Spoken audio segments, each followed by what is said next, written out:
ሙያ ላይ ግን አንቺ እንዴት ነሽ? ለምሳሌ የፋሲካ ፈንዲሻ አስቆልሳለሁ። ዳቦ ውስጥ ነው እንደሚጋገረው አይደለም? ታዲያ እንዴት ይቆረሳል? ፈንዲሻውን አንስቼ ወደ ቤት አስቆልሳለሁ። እንደዚህ ብሎ ነገር የለም። አታጨብጭቡ እናንተ ደግሞ አታጨብጭቡ ዝም ብላችሁ። በእኛ ሀገር አለ፣ በአንተ ሀገር ግን የምታውቀው የለም። አሁን ቤት ውስጥ ስራ ታግዣለሽ እማዬን? እናቴ እሳት አትንጂ እጅሽን ይበላሻል ትለኝ። ብርጭቆ ላጥብል ደግሞ ብርጭቆ ይሰበልብሻል ትለኛለች።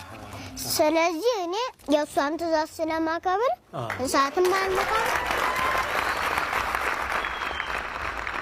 እንደዚህ የወላጆቹን ትእዛዝ የሚያከብር ልጅ ምልቃት ያገኛል።